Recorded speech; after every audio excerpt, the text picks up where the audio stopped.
दुनिया की सबसे ताकतवर खाद स्ट्रॉन्गेस्ट नेचुरल फर्टिलाइजर को बनाने का सबसे इफेक्टिव और आसान तरीका हम आज सीखेंगे। यह जादुई खाद अकेले पौधे को आवश्यक 16 पोषक तत्व, 22 एंजाइम्स, 5 एसिड्स, सभी आवश्यक विटामिन्स व मिनरल्स उपलब्ध करवाने में सक्षम है।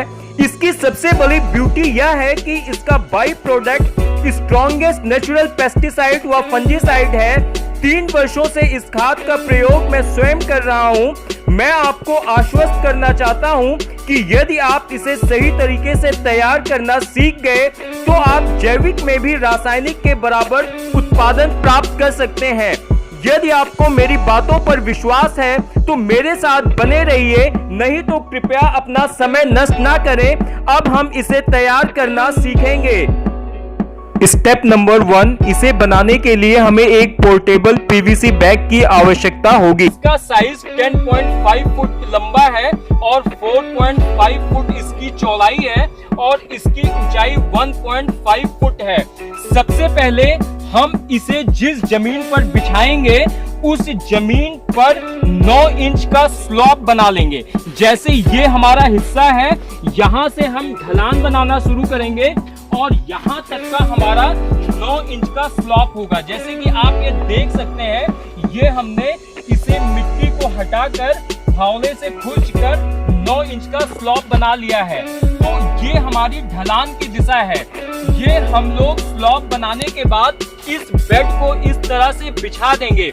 बिछाने के बाद में इस बेड को जमीन पर सपोर्ट देने के लिए इसके अंदर हमें खूंटा लगाना होगा। ये देखिए, इस तरह का जो आप देख पा रहे हैं, ये इस तरह की स्टिक है। इस तरह के स्टिक को आप इस तरह के पॉकेट्स बने हुए हैं, ये देखिए आप इस तरह के पॉकेट्स बने हुए हैं। तो इन पॉकेट्स में डालने के लिए इस पॉकेट के नीचे हम लोग निशान लगाएंगे। निशान लगाने में हमें क्या ध्यान रखना है, जैसे यहाँ पर पॉकेट्स है तो जो हमारा निशान लगेगा या जो हमारा बेड है, पोर्टेबल बेड है, उस बेड के अंदर के हिस्से में लगेगा। कहने का मतलब ये है कि हमारा किनारा हो गया तो इस किनारे से अंदर की तरफ निशान लगेगा। जब तो सबसे पहले हम इसके अंदर 16 पॉकेट हैं, तो उस पॉकेट में किस जगह हमें गड्ढा करना है, सुराख करना है, उसके लिए हमने ऐसे लाइन खींची उंगली से और इसके नीचे हमने यहाँ पे चूना रख दिया। अब ये हमारा ये रखने के बाद में चूना दिख नहीं रहा है। अब हम लोग इधर 2 पॉकेट है, इस 2 पॉकेट पर मार्किंग करेंगे। ये देखिए, इस तरह से हमने लाइन खींची, ये इसका सेंटर आ गया। इस सेंटर में ये हमने उठाया और यहाँ पे चूना रख दिया। अब ये देखिए, चूना रखने के बाद ये हिस्सा दिख नहीं रहा है। इसके अंदर आपको पूरे टोटल 16 स्टिक चाहिए होती है, जो कि लगभग आपको 2.25 फुट की स्टिक लेनी होती है। अब देखिए, मार्किंग का काम समाप्त होने के बाद जो हमें सबसे महत्वपूर्ण काम करना है, इस बेड को इसी तरह से पलट देना है। इसे अलग इधर उधर नहीं रखना है, नहीं तो इसकी जो पॉकेट है और ये जो आप स्टिक लगाएंगे, सुराख करेंगे, वो डिस्टर्ब हो जाएगा। तो हम लोग इसे इस तरह से मोड़ देंगे। ये हमारा निशान है। तो जब इस निशान से हम इस स्टिक को जमीन में गालेंगे तो ये बाहर की तरफ नहीं होना चाहिए। जो बेड है, बेड के भीतर की दिशा में होना चाहिए। उससे क्या होगा, जब हम इस बेड में गोबर भरेंगे तो गोबर भरने पर जब बेड बाहर की तरफ जितना फैलेगा, हम उतना लगभग 1.5-2 इंच से अंदर की तरफ झुका के कर रहे हैं, तो यह उतना उस तरफ बाहर चला जाएगा। तो यह अपनी बिल्कुल एग्जैक्ट पोजीशन पर आ जाएगा। इसके अतिरिक्त जो हमको एक और बहुत ही ध्यान देने वाला काम करना है कि जैसे आप ये पॉकेट देख रहे हैं, तो आपको इस हिसाब से इसको करना है कि ये जो आपकी स्टिक है, ये ऊपर का जो अंतिम सिरा है, किनारा है, उससे 2-2.5 इंच नीचे होना चाहिए। नहीं तो जब दबाव पड़ेगा तो इसके ऊपर दबाव पड़ने से आपकी ये पॉकेट फट जाएगी। हम इसे ठोकने के लिए लकड़ी के टुकड़े का इस्तेमाल करेंगे और ये देखिए, हल्का सा अंदर की तरफ हम टेपर करके इसको ठोक रहे हैं। ये देखिए,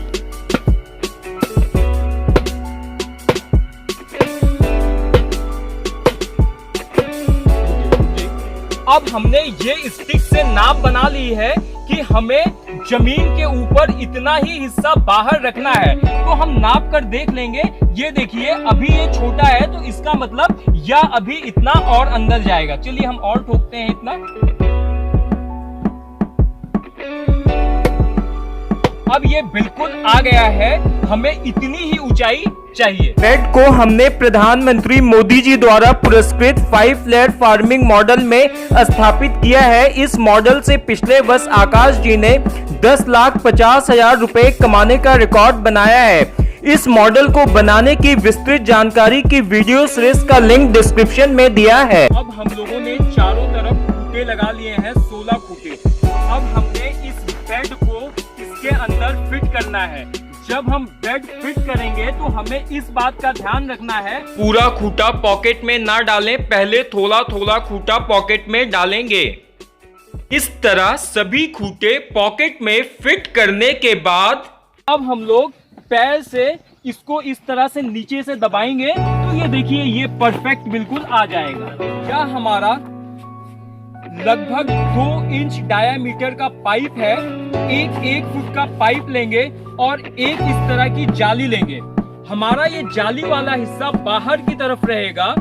इस पाइप को हम इधर अंदर से बाहर की तरफ निकालेंगे। यह जो डायामीटर है इसको हम यहाँ पे रखेंगे और रखने के बाद इसके चारों तरफ हम मार्कर से निशान लगा लेंगे।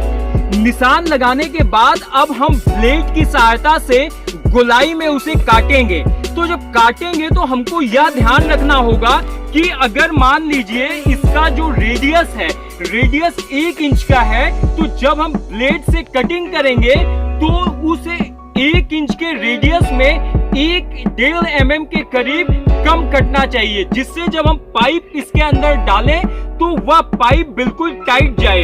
यह देखिए ये हमने सुराख पहले से बना रखा था, तो इसलिए मैं सुराख आपको नहीं दिखा पा रहा हूँ। ये हम इस तरह से निशान लगाएंगे और ब्लेड से इस तरह गोलाई में काट लेंगे।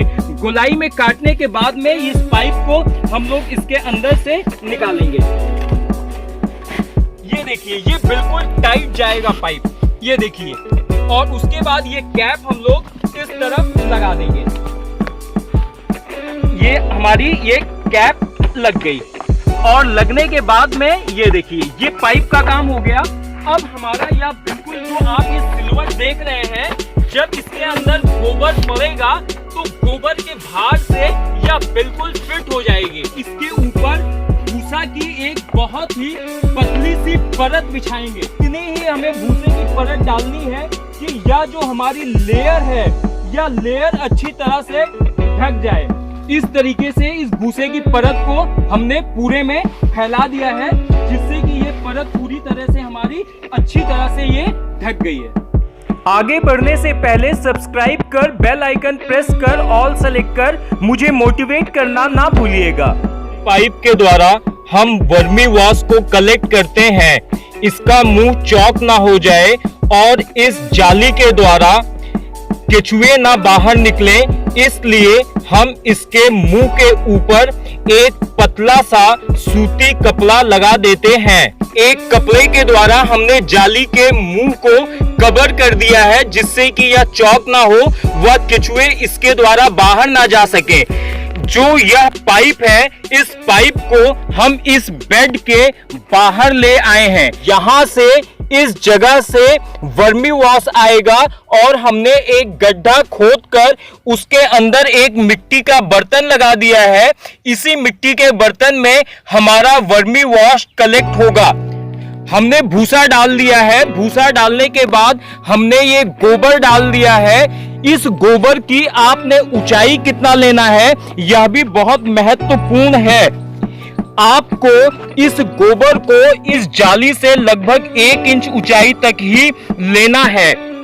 अब मैं आपको जो 10 सावधानियां बता रहा हूं, यदि आप इनका पालन करेंगे तभी आपको वर्मी कंपोस्ट अपने सर्वश्रेष्ठ रूप में प्राप्त होगी। नंबर 1, हमें देसी गाय का ताजा गोबर सीधे बेड में डालना है। गोबर को धूप नहीं लगनी चाहिए। नंबर 2, जाली से थोड़ा ऊपर तक गोबर भर जाने के बाद उस पर 40 लीटर वेस्ट डिकम्पोजर का छिड़काव कर 15 दिन तक छोड़ देना है। नंबर 3, 15 दिन के बाद गोबर में हाथ डालकर चेक करेंगे। गोबर ठंडा होना चाहिए, यदि गर्म है तो उस पर पानी डालकर उसे ठंडा कर लेंगे। नंबर 4, फिर एक बेड में 5 किलो केचुआ छोड़ देंगे गोबर की सतह पर, वे स्वतः गोबर के अंदर चले जाएंगे। नंबर 5, गोबर को जूट के बोरे से ढक देंगे। बोरा ना ज्यादा मोटा होना चाहिए ना ज्यादा पतला। नंबर 6, गर्मी में हर दूसरे दिन, ठंडी में हर चौथे दिन बोरे के ऊपर पानी का छिड़काव करेंगे, इतना पानी कि बोरा अच्छी तरह से गीला हो जाए, लगभग 20 लीटर पानी से। नंबर 7, बेड में पानी की सहायता से 25 से 30% नमी बनाए रखना है। नंबर 8, केचुओं के लिए उचित तापमान 20 से 30 डिग्री व ह्यूमिडिटी 65 से 70 डिग्री है, जिसका हमें ध्यान रखना जरूरी है। अधिक या बहुत कम तापमान से केचुए मर सकते हैं। हमें बेड को छाया में बनाना है। बरसात में बांस की पट्टी बेड के आर पार चौड़ाई में यू शेप में लगाकर उसके ऊपर पॉलीथीन डालकर टनल बनाना है। हमें मिट्टी और गोबर दोनों खाने वाले देसी केचुए का ही प्रयोग करना है। नंबर 11, हमें केचुओं को चींटी, छिपकली, गोजर, मेढक, चूहे, सांप व मोर आदि से सुरक्षा प्रदान करनी होगी। हम प्रत्येक सप्ताह इस पंजे से इस बेड की हल्की सी गोलाई कर देते हैं। लगभग 2 से 3 इंच ऑक्सीजन का प्रवाह हमारे इस गोबर की खाद में बना रहता है और केचुओं को श्वसन क्रिया के लिए ऑक्सीजन प्राप्त होती रहती है। यह हमारी खाद लगभग 15 दिन में 3 इंच के करीब तैयार हो जाती है। जब हमारी खाद यह तैयार हो जाती है और हमें निकालना होता है तो हम पानी देना बंद कर देते हैं, जिससे भुरभुरी हो जाए। हम खाद को इस सिरे से खाद को यहाँ पर इकट्ठा कर लेंगे और इस सिरे से खाद को यहाँ पर इकट्ठा कर लेंगे। कहने का मतलब यहाँ पर हम वी शेप में खाद को इकट्ठा कर लेंगे और इकट्ठा करने के बाद आधा घंटा 1 घंटा उसी तरह रहने देंगे। उससे केचुए नीचे की तरफ चले जाएंगे और हम ऊपर से खाद को इकट्ठा करके निकाल लेते हैं। हम खाद को उस बेड में से निकाल कर यहाँ पर ढेर बना दिए हैं। ढेर बनाने के बाद जब खाद भुरभुरी हो जाती है, फिर 5 mm की जाली से हम खाद को छान लेते हैं। या आप छानने के लिए जाली देख पा रहे हैं, जैसे ये हमने खाद लिया और इस तरह से हम इसको छान रहे हैं। छानने के बाद यह चाय के पत्ती की तरह किस तरह से खाद इकट्ठी हो जाती है, कितनी बारीक हो जाती है, यह आप देख सकते हैं। बिल्कुल यह चाय की पत्ती की तरह भुरभुरी और बारीक हो गई है खाद। यह अब प्रयोग करने के लिए तैयार है। हमें इस खाद को प्रयोग करने में इस एक बात की सावधानी रखनी है कि जब भी हम खाद तैयार होने के बाद निकालें तो उसके कम से कम 30 दिन के बाद ही हम खाद का प्रयोग अपनी फसलों में करें। इससे आगे की जानकारी के वीडियो का लिंक डिस्क्रिप्शन में है।